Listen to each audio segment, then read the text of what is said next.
Yes. Hello, students.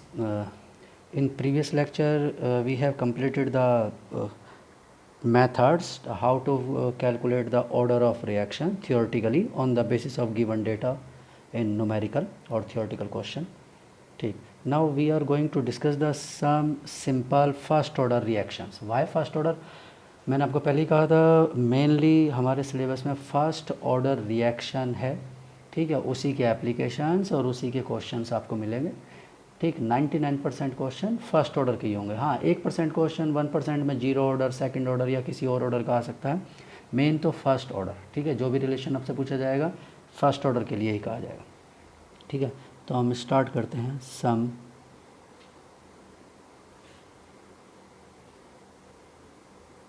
Simple first order reactions. इसके बाद हम कुछ कॉम्प्लिकेटेड फर्स्ट ऑर्डर रिएक्शन से स्टडी करेंगे. ठीक, लेकिन पहले क्या है, सिंपल फर्स्ट ऑर्डर रिएक्शन. अब सिंपल फर्स्ट ऑर्डर रिएक्शन इसे हम तीन कैटेगरी में डिवाइड कर लेते हैं सिंपल फर्स्ट ऑर्डर रिएक्शंस को. एक,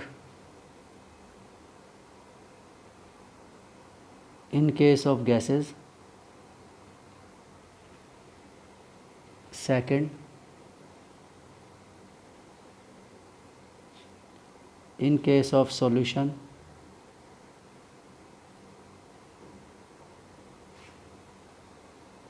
And third, in case of any physical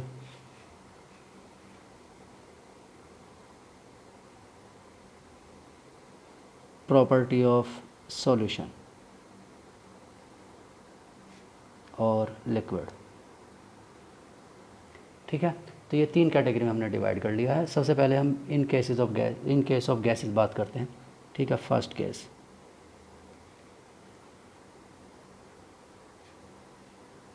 when the reactants and और products are in gaseous state.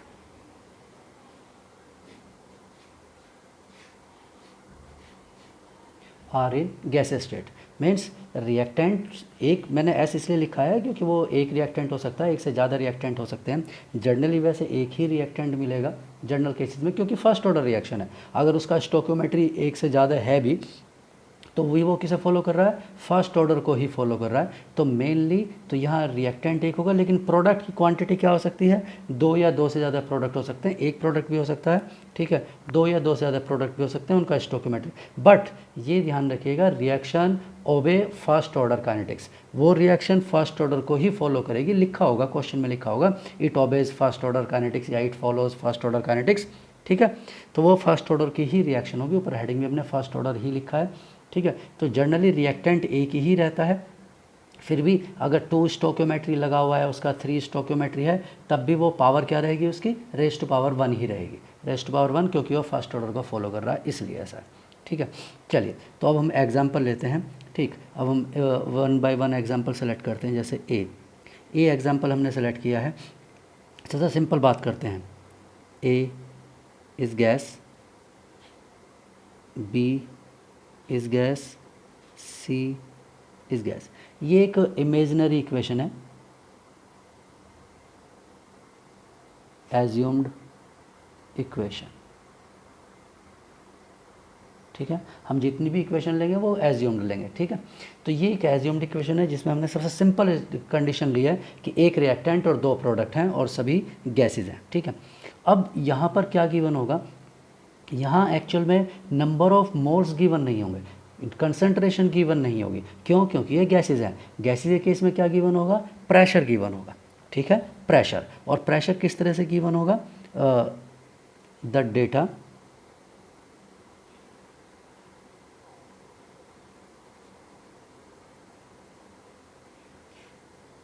Given as. ठीक है, इस तरह से डेटा गिवन होगा.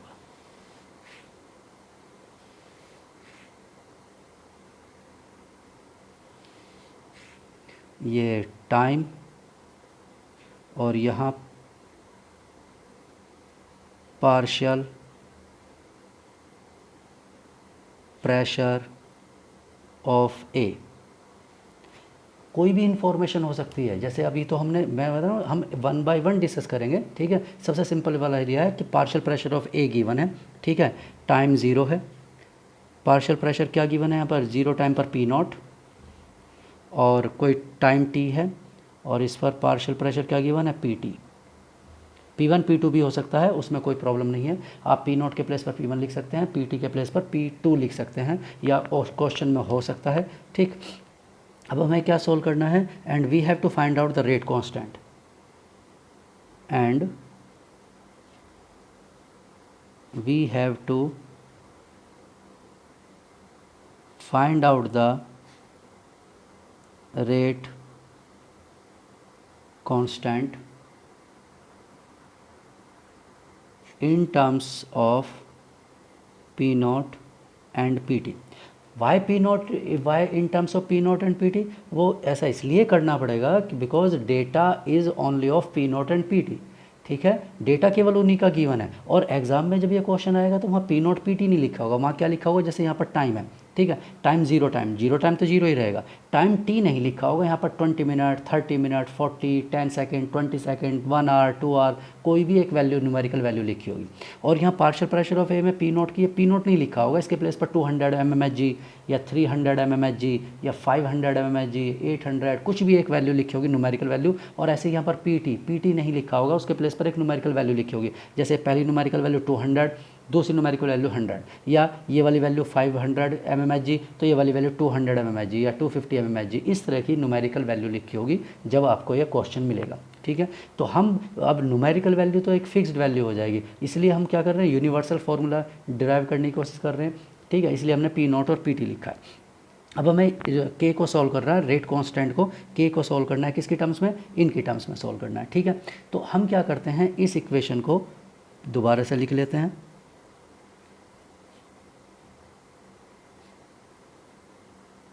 ठीक। और 0 टाइम पर ये दोनों 0 होंगे।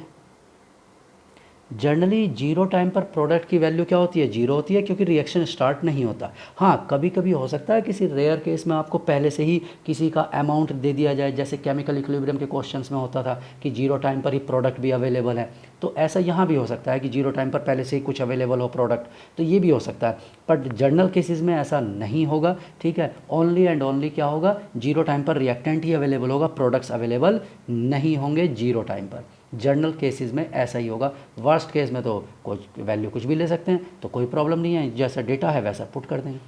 अब हम क्या मानते हैं, हम एज्यूम करते हैं कि इसमें से पी डैश प्रेशर कम हुआ। अब पी डैश प्रेशर क्यों कम होगा, because few molecules of A take part in reaction convert into B and C, A के कुछ मॉलिक्यूल्स कम होंगे। अब ये सब जो भी इंफॉर्मेशन है वो सब क्या है, at constant temperature and volume.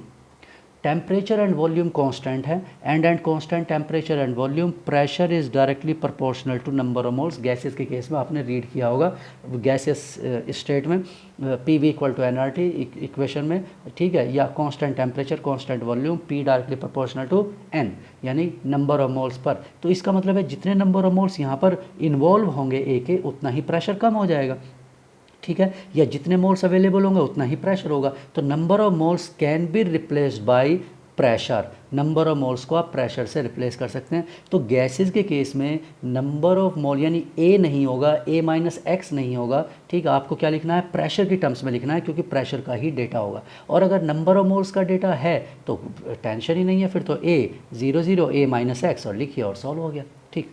ये क्या बनेगा, पी डैश, ये क्या होगा, पी डैश, ये टाइम क्या है, टाइम टी, ठीक। चलिए तो अब लिखते हैं इसका के लिखते हैं।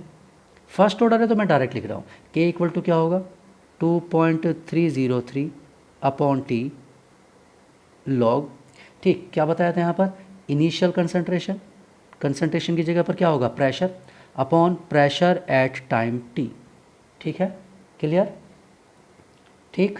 तो या आप इसे और अच्छे पहले से समझना चाहते हैं, तो मतलब प्रीवियस वाले पॉइंट से रिलेट करना चाहते हैं, तो मैं ऐसा लिख देता हूँ, हमारे पास होना चाहिए था ए नॉट अपॉन ए टी, ये हमारे पास होना चाहिए था कि क्योंकि फर्स्ट ऑर्डर को फॉलो कर रहा है इसलिए हम बार बार इंटीग्रेशन और वो सब नहीं करेंगे, डायरेक्ट है इक्वेशन के equal to 2.303 by T log A naught initial concentration divide by time T concentration. अब मैंने पहले कहा यहाँ कंसंट्रेशन नहीं है या वॉल्यूम कांस्टेंट है और नंबर ऑफ मोल्स हैं, ठीक है, तो number of moles directly proportional to pressure, तो n बाई वी होता है यहाँ पर। कंसंट्रेशन का मतलब क्या है, n upon V, number of moles upon volume, और वॉल्यूम कांस्टेंट है क्योंकि ये भी number of moles upon volume होगा, तो v से v क्या हो जाएगा, कैंसिल आउट हो जाएगा, तो v का कोई रोल नहीं, बचे नंबर ऑफ मोल्स, और number of moles directly proportional to p हैं। इसका मतलब number of moles initial, number of moles at time t के प्लेस पर आप प्रेशर इनिशियल और प्रेशर एट टाइम t लिख सकते हैं, इसलिए हमने ए नॉट के प्लेस पर p नॉट लिख दिया और ए टी के प्लेस पर p नॉट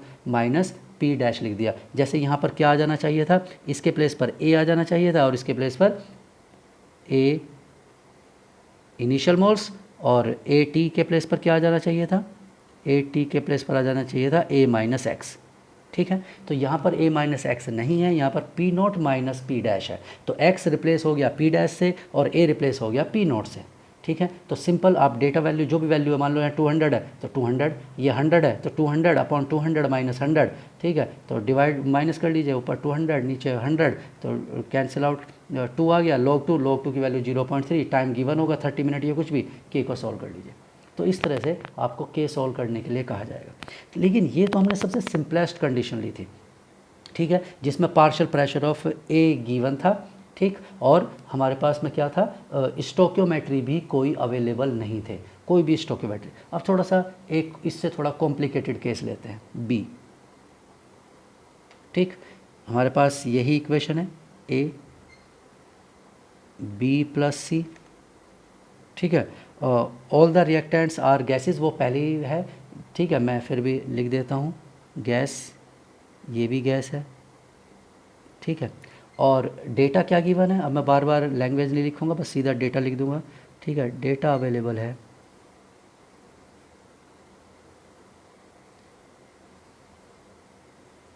टाइम और total pressure of A plus B plus C, यानी all the gases, total pressure सभी गैसेस के लिए गिवन है, मतलब जो भी प्रेशर है वो टोटल, देखिए यही कंडीशन बनेगी, कभी partial pressure of A given होगा, किसी केस में हो सकता है partial pressure of A plus be given हो, यानी ए और बी का प्रेशर, या हो सकता है ए और सी का प्रेशर गिवन हो, या बी और सी का प्रेशर गिवन है, या total pressure A P C, तो ऐसे बहुत सारी कंडीशन बनेंगे, एक एक को समझ लेंगे आपको इन सब बेसिक चीज़ें क्लियर हो जाएंगी, तो आप अपने आप भी कोई अननोन भी आता है या डिफरेंट टाइप का कुछ आता है तो आप सोल्व कर सकते हैं। ज़ीरो टाइम, ठीक है, प्रेशर वही P0, T time pressure PT, ठीक है, इस तरह से P1 P2 भी हो सकता है। चलिए तो हम लिख लेते हैं, यहाँ पर फिर वही करना है, K को सॉल्व करना है, तो K को सॉल्व करने के लिए चलिए ये है P0, ये 0 और ये 0, टाइम 0। बात करते हैं टी टाइम, टी टाइम पर क्या होगा, P0 माइनस P डैश, ये P डैश और ये भी P डैश, ठीक है। अगले वाला केस हम क्या करेंगे, स्टोक्योमेट्री इन्वॉल्व कर लेंगे नेक्स्ट वाले केस में। तो अब हम क्या करते हैं, अब हम लिखते हैं, ठीक, अब हमें क्या लिखना है, ये किसकी टर्म्स में लिखना है, ओ सॉरी, ऊपर वाली इक्वेशन में हमें P0 और PT की टर्म्स में लिखना था, ठीक, तो यहाँ पर मैं क्या कर देता हूँ, मैं यहाँ पर लिख देता हूँ PT equal to P0 minus P dash, ठीक है, ये है गिवन,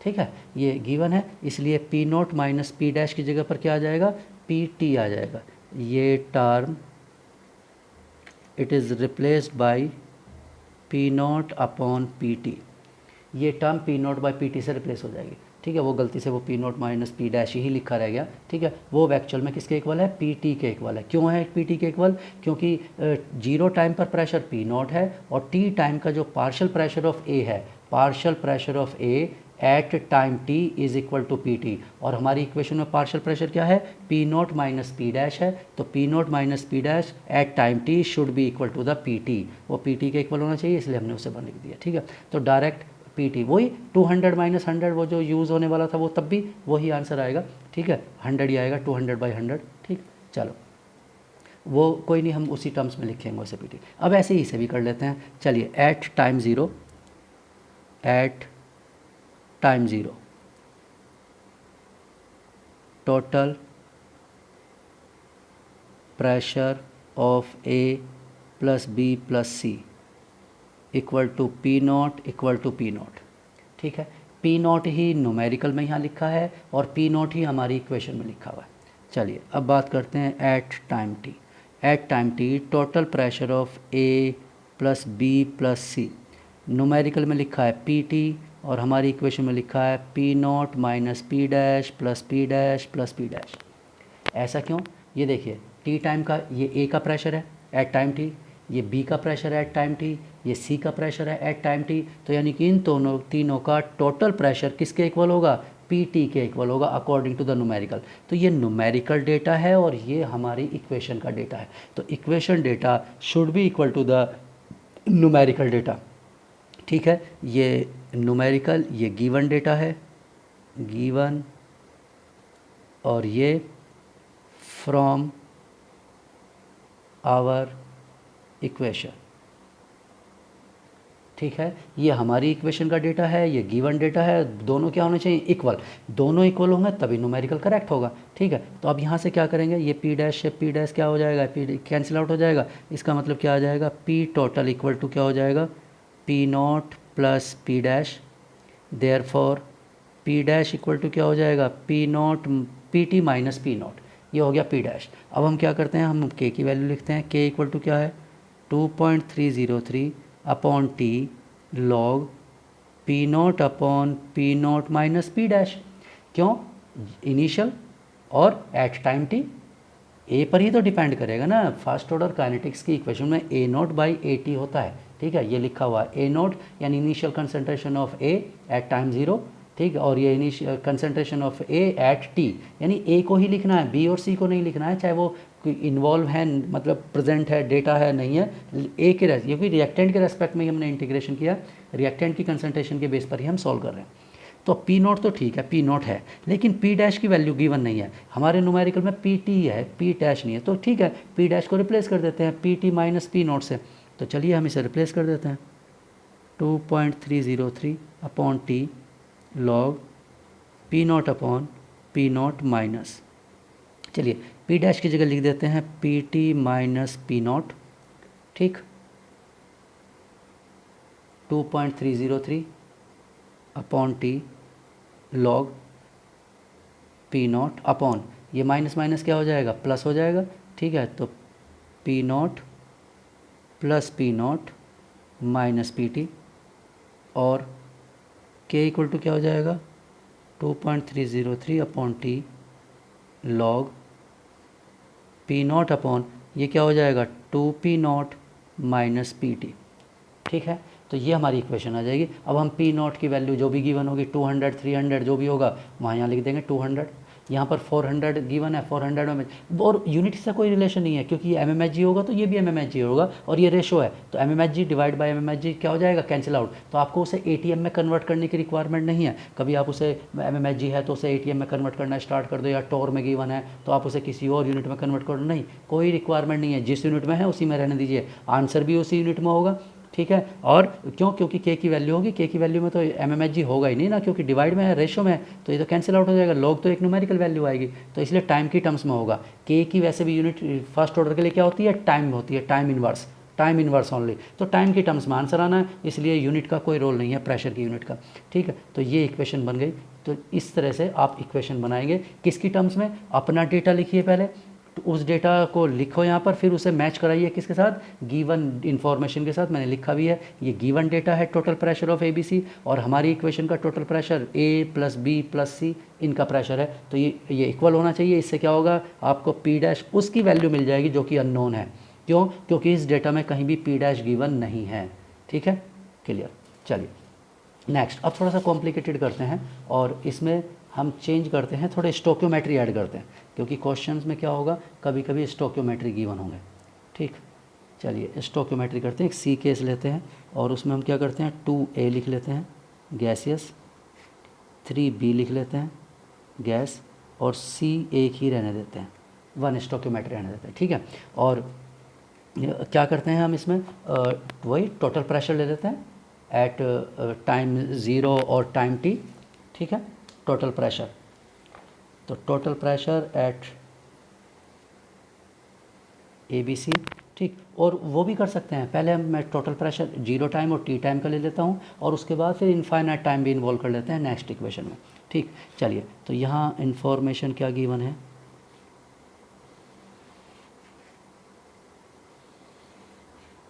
इस तरह का टेबल बना होता है, टाइम गिवन होगा, total pressure of A plus B plus C, तीनों को ही काउंट कर रहे हैं हम, ठीक है। और time 0 P0, time t PT, इस तरह से, ठीक है। अभी दो ही टाइम गिवन है, 0 और t। अगले वाले एग्जांपल में हम क्या करेंगे, इनफाइनाइट टाइम को भी इंक्लूड कर लेंगे। चलिए, तो अब हमें क्या करना है, इस गिवन इन्फॉर्मेशन को किससे मैच करना है, अपनी इक्वेशन से मैच कराना है, ठीक है। और अपनी इक्वेशन से मैच कराने के बाद क्या करना है, हमें उसका इक्वेशन बनानी है, ठीक है। तो हम क्या करते हैं, जिस इक्वेशन को दोबारा लिखना पड़ेगा नीचे, गैसेज हैं ऑब्वियसली ऊपर लिखा हुआ है, तो मैं यहाँ नहीं लिख रहा हूँ। मान लेते हैं कि ये 0 टाइम पर 0 0 और ये P0 है, टाइम क्या है 0 एट 0 टाइम, ठीक। अब इसमें से कुछ प्रेशर ऑब्वियसली कम होगा, P0 माइनस P डैश। अब आपको स्टोकियोमेट्री को डिस्टर्ब नहीं करना है, कभी सोच रहे हो कि 2P डैश लिख दोगे यहाँ पर, नहीं, वो केमिकल इक्विलिब्रियम वाला ही कंसेप्ट है, ठीक है। नेसेसरी 2P0 लिखने की, 2P डैश लिखने की रिक्वायरमेंट नहीं है, P डैश लिखो बस। अब देखिए, ये 2 मॉलिक्यूल्स अगर पार्टिसिपेट करते हैं तो इसके 3 प्रोड्यूस होते हैं, 2 के पार्टिसिपेट करने से 3, तो P डैश के पार्टिसिपेट करने से क्या होगा, सिंपल यूनिटरी मेथड, क्या 2 पार्टिसिपेट करते हैं तो 3 फॉर्म होते हैं, 1 पार्टिसिपेट करेगा तो 3/2, और P डैश पार्टिसिपेट करेंगे तो 3/2 इंटू P डैश, ठीक है। इसका मतलब ये क्या होगा, 3P डैश बाई 2, और ये कितना होगा, अब इसे भी देख लेते हैं, 2 पार्टिसिपेट करते हैं इसके मॉलिक्यूल्स, तो इसका 1। अब आप कहेंगे मॉलिक्यूल्स की बात, मोल्स की बात क्यों कर रहे हैं हम, ये तो प्रेशर है। अभी मैंने आपको बताया कि टेम्परेचर एंड वॉल्यूम कांस्टेंट है, and at temperature, constant temperature and volume, pressure is directly proportional to number of moles. Pressure को आप नंबर ऑफ मोल्स की तरह से ट्रीट कर सकते हैं, नंबर ऑफ मोल्स को प्रेशर की तरह से ट्रीट कर सकते हैं, ठीक है, यानी उसको डिस्प्लेस कर सकते हैं। तो इसलिए हम मोल्स को प्रेशर की टर्म्स में काउंट कर रहे हैं, ठीक है, या प्रेशर को मोल्स की टर्म्स में काउंट कर रहे हैं। तो 2 mole take part in reaction, 1 mole of C will form. और अगर 2 से 1 बन रहा है, ठीक है, तो P डैश से कितना बनेगा, P डैश बाई 2, ठीक। ये क्या सिचुएशन है, ये टाइम t की सिचुएशन है, एट टाइम t, ठीक। अब हम अपना डेटा और न्यूमेरिकल का डेटा मैच कराते हैं, ठीक है। तो लिखते हैं एट टाइम 0, ठीक है। टाइम 0 पर क्या है, total pressure of A plus B plus C, तीनों का टोटल प्रेशर क्या है, P0, हमारी इक्वेशन में भी है और गिवन डेटा में भी P0 है, ठीक है। तो डेटा में भी वो P0 है, हमारी इक्वेशन में। ऐसा क्यों, क्योंकि B और C तो होगा ही नहीं ना, टाइम 0 है, टोटल प्रेशर वर्ड तो लिख दिया है, लेकिन जो प्रेजेंट होगा वही तो प्रेशर अप्लाई करेगा। A प्रेजेंट है, वो प्रेशर अप्लाई कर रहा है, B और C हैं ही नहीं, तो प्रेशर कहाँ से अप्लाई करेंगे, ठीक है। इसलिए वो P0 के ही इक्वल हो गया। अब टोटल प्रेशर किसकी बात करते हैं हम, टाइम t की बात करते हैं, ठीक है। Total pressure of A plus B plus C, तो हमारी डेटा, हमारी इन्फॉर्मेशन में क्या है, ये P0 minus P dash plus 3P dash by 2 plus P dash by 2, ये तो है हमारी इक्वेशन में। और न्यूमेरिकल में क्या गिवन है, PT गिवन है, तो ये है हमारी इक्वेशन के अकॉर्डिंग, ठीक है। और ये किस में गिवन है, given data,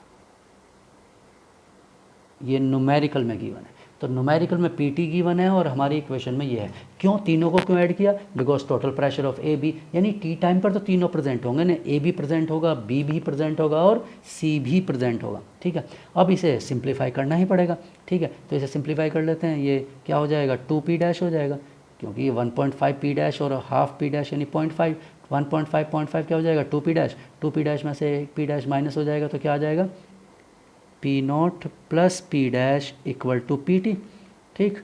therefore P dash equal to क्या आ गया, PT माइनस P0, ठीक, यानी वही इक्वेशन बन जाएगी जो पहले बनी हुई थी, कोइंसिडेंटली वैसे ही इक्वेशन बन गया। तो k इक्वल टू क्या है, k इक्वल टू है 2.303 upon T log initial concentration या इनिशियल प्रेशर ऑफ ए और प्रेशर एट टाइम टी। तो पी नॉट तो पी नॉट से ही रिप्लेस होगा, लेकिन पी डैश किससे रिप्लेस हो जाएगा, P T minus P not से रिप्लेस हो जाएगा। इसकी वैल्यू को यहाँ पुट कर दो। मैं इक्वेशन 1 और इक्वेशन 2 लिख देता हूँ। फ्रॉम इक्वेशन 1 एंड 2 हमें क्या मिल जाएगा, k equal to 2.303 upon T log P naught, और ये क्या हो जाएगा, ये भी, ये तो नेगेटिव का है लेकिन ब्रैकेट में पॉजिटिव हो जाएगा, यानी 2p नॉट, और ये पी टी नेगेटिव का हो जाएगा। क्यों, क्योंकि अब यहाँ तो पॉजिटिव है लेकिन यहाँ पर आने पर नेगेटिव हो जाएगा। बस ये इक्वेशन बन गई, ये लीजिए। तो स्टोक्योमेट्री का यहाँ तो कोई चेंज हुआ ही नहीं, मतलब कोई रोल नहीं रहा स्टोक्योमेट्री का। हो सकता है कोइंसिडेंटली वैल्यू ही जैसी बन रही हैं, 2 से 3 लिया हमने, 2 से 1 लिया, लेकिन जब दूसरी स्टोक्योमेट्री होंगी तो हो सकता है कोई चेंज हो जाए। तो मैंने आपको बस एक एग्जांपल लिया था, हमारा टारगेट ये नहीं था कि वही आंसर लाना है, या सोचने लगो कि आप कि हर बार तो यही आंसर आने वाला है तो हम क्यों लर्न करें इसे या क्यों समझे, नहीं, कुछ भी हो सकता है। इसलिए जैसा डेटा गिवन है सामने, उसी के अकॉर्डिंग हम सॉल्व करेंगे। स्टोक्योमेट्री को वैसे ही यूज़ करेंगे जैसे कि किस में यूज़ करते थे, केमिकल इक्विलिब्रियम, आयनिक इक्विलिब्रियम में यूज़ करते थे। बस वहाँ इक्विलिब्रियम रिएक्शंस है, यहाँ इक्विलिब्रियम रिएक्शंस नहीं होंगी। ठीक है, तो वही वैसे यूनिटरी मेथड जैसे बताया है, 2 से 3 बन रहा है तो 1 से कितना होगा और p डैश से कितना होगा, जैसे वहाँ पर आप अल्फ़ा से कनेक्ट करते थे या x से कनेक्ट करते थे कि, ठीक है ना, तो इसी तरह से यहाँ पर इससे कनेक्ट करना है। ठीक है, चलिए ये अब हम एक और केस ले लेते हैं जिसमें इस बार क्या होगा, इनफाइनाइट टाइम को भी इंक्लूड कर लेते हैं। ठीक है, ये एक इक्वेशन है, A gas gives B gas plus C gas. ठीक है, सभी गैसेस हैं, स्टोक्योमेट्री हो सकता है, कोई प्रॉब्लम नहीं है उसमें, और इस बार 3 टाइम गिवन है।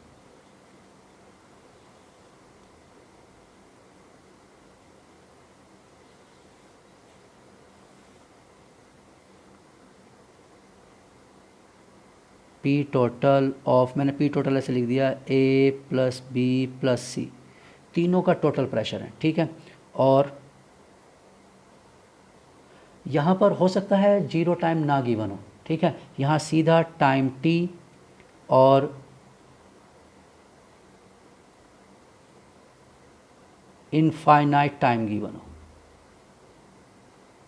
Means total pressure of ABC at time t is PT and total pressure of ABC at infinite time, infinite means completion of reaction, infinite time का मीनिंग क्या है, completion of reaction, और P infinite given हो। ठीक है, तो हमें answer PT और P infinite की टर्म्स में लिखना है, इसलिए इन्होंने 0 टाइम की इन्फॉर्मेशन गिवन ही नहीं, मतलब है ही नहीं हमारे पास। ठीक है, डेटा में नहीं दिया, कोई बात नहीं, हम तो एज्यूम करेंगे, हम एज्यूम करेंगे P नॉट 0 0, ये कौन सा टाइम है, 0 टाइम। अब टी टाइम की बात करते हैं, at time T P naught minus P dash P dash P dash, उसी के अकॉर्डिंग जैसे स्टोक्योमेट्री होंगे। अब इसमें एक एडिशनल टाइम आ गया, इनफाइनाइट टाइम, तो इनफाइनाइट टाइम एडिशनल आ गया तो रिएक्टेंट बिकेम 0। अभी कहा ना मैंने, इनफाइनाइट का मीनिंग क्या है, एट टाइम इनफाइनाइट। ठीक है, ये टाइम है सब, टी इक्वल टू इनफाइनाइट। ठीक है, तो एट इनफाइनाइट टाइम का मीनिंग क्या है, कंप्लीशन ऑफ, मैंने आपको स्टार्टिंग में बताया था कि किसी भी रिएक्शन को कंप्लीट होने के लिए इनफाइनाइट टाइम की रिक्वायरमेंट होती है, इसलिए उन्होंने इनफाइनाइट टाइम लिखा है। तो eight infinite the reaction goes into completion. ठीक है, कंप्लीट हो गया तो मीन्स रिएक्टेंट बिकेम 0। अब रिएक्टेंट 0 है तो अब ध्यान से देखिए, इसके एक से एक बनता है तो पी नॉट से कितना बनेगा, पी नॉट, इसके 1 मोल से इसका भी 1 बनता है तो पी नॉट से कितना बनेगा, पी नॉट। अब जैसे स्टोक्योमेट्री होते तो उसी के अकॉर्डिंग, जैसे यहाँ पर 2 होता है यहाँ 3 होता, तो 2 से 3 बन रहा है तो पी नॉट से कितना बनेगा, 3/2 पी नॉट, मतलब उसी तरह से आप लिख लेंगे। और पी नॉट से क्यों कंपेयर किया, क्योंकि इनिशियल सारे के ऑल द मोल्स और all the pressure goes into B और सी। ए तो है ही नहीं, ए का प्रेशर क्या हो जाएगा, 0, ए का प्रेशर 0 क्यों हो जाएगा, because all the moles of the moles molecules ion जो भी होगा atoms of A take part in reaction converted into B and C. ठीक है, इसलिए ऐसा हुआ। अब चलिए फिर वही करते हैं, 3 इन्फॉर्मेशन है तो हम सॉल्व करते हैं।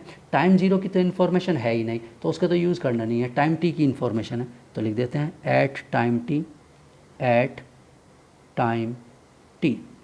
तो at time T P total of A plus B plus C. ठीक है, किसके इक्वल होगा ये इक्वल टू होगा हमारे डेटा में, तो ये हमारे पास है P naught minus P dash plus P dash plus P dash और न्यूमेरिकल में पी टी। तो हमारी इक्वेशन में ये है, न्यूमेरिकल में ये है, पी डैश कैंसिल आउट, यानी P naught plus P dash equal to P T. ठीक, या पी डैश की वैल्यू यहाँ से पुट निकाल लेंगे, या आप लिख सकते हैं P dash equal to P T minus P naught. चलिए अब बात करते हैं एट टाइम इनफाइनाइट।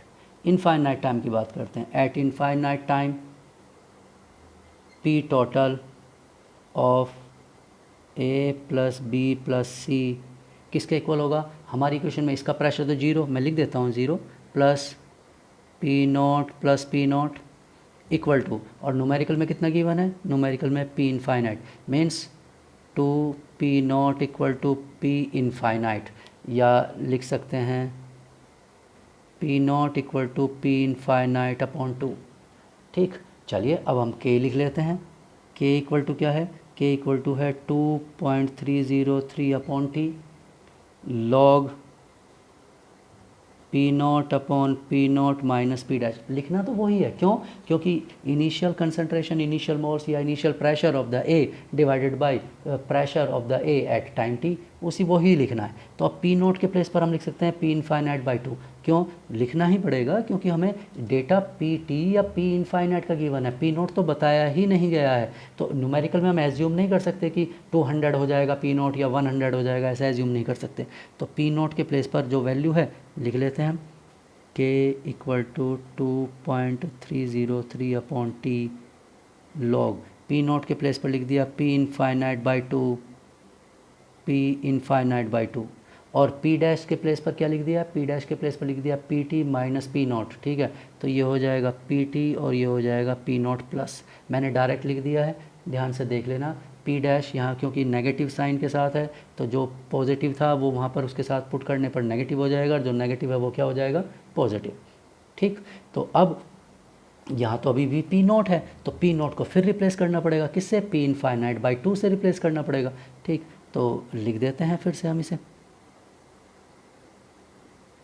के equal to 2.303 upon T log P infinite P T plus P infinite by two. तो पी इनफाइनाइट बाई टू ये और पी इनफाइनाइट बाई टू ये मिलकर क्या हो जाएगा? एक। ठीक है, पी इनफाइनाइट बाई टू और पी इनफाइनाइट बाई टू यानी 0.5 मिलकर 1 हो जाएगा। तो इसीलिए हम इसे लिख सकते हैं K equal to 2.303 upon T P infinite by two P infinite minus P T. Two उसके डिवाइड में है तो नीचे आकर क्या हो जाएगा? मल्टीप्लाई में हो जाएगा। ठीक है, मल्टीप्लाई। अब आप लिख सकते हैं यहाँ पर वहाँ टू लिखिए, या यहाँ ब्रैकेट में नीचे डिवाइड बाई टू लिखिए, उससे कोई दिक्कत नहीं है। ठीक, मैं लिख देता हूँ कि ये टर्म, इस टर्म को आप क्या लिख सकते हैं? P infinite upon two into P infinite minus P T. आप इसे ऐसे भी लिख सकते हैं, यानी पी इनफाइनाइट की वैल्यू जो भी न्यूमेरिकल में गिवन है उसे लिखिए यहाँ पर, यहाँ लिखिए, माइनस कर दीजिए पी टी की वैल्यू को और 2 से मल्टीप्लाई कर दो, जो भी रिजल्ट आएगा वो एक न्यूमेरिकल वैल्यू होगी, उसका लॉग ले लीजिए और वैल्यू पुट करिए, टाइम गिवन होगा, के को सॉल्व कर दीजिए। ठीक है, क्लियर? चलिए, ये तो केस थे जिसमें हमने या तो पार्शियल प्रेशर ऑफ ए लिया या स्टोक्योमेट्री चेंज की है। ठीक, या हमने टोटल प्रेशर लिया ए बी सी का different time, zero time T time की टर्म्स में या टी टाइम और इनफाइनाइट टाइम की टर्म्स में। हमने ओनली बी सी को या ए और बी को इस तरह से कंसिडर नहीं किया है। ठीक है, तो चलिए एक केस ऐसे ले लेते हैं, डी के बाद ई।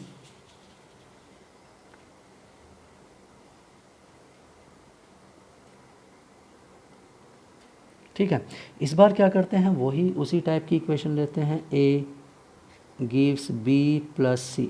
ठीक है, ये रिएक्टेंट गैसेस हैं सभी, वो ऑब्वियसली हम गैसेस की ही बात कर रहे हैं। ठीक है, और इस बार total pressure of B and C, only products का प्रेशर गिवन है। ठीक, तो यहाँ पर information time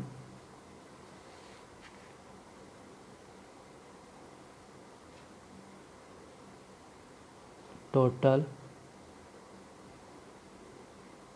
pressure of B plus C only, ठीक है। टाइम T गिवन है PT, और टाइम इनफाइनाइट गिवन है एंड प्रेशर P इनफाइनाइट। अब जीरो टाइम का क्यों गिवन नहीं है, हो ही नहीं सकता, because at zero time B and C क्या होंगे, ज़ीरो, यानी there is no pressure of B and C at time zero, इसलिए टाइम ज़ीरो का डेटा इसमें तो हो ही नहीं सकता। तो ये टाइम T, अब इसकी टर्म्स में कैसे आंसर आएगा, ठीक है, ये तो एज्यूम करना ही पड़ेगा हमें इनिशियल वाला, तो क्यों,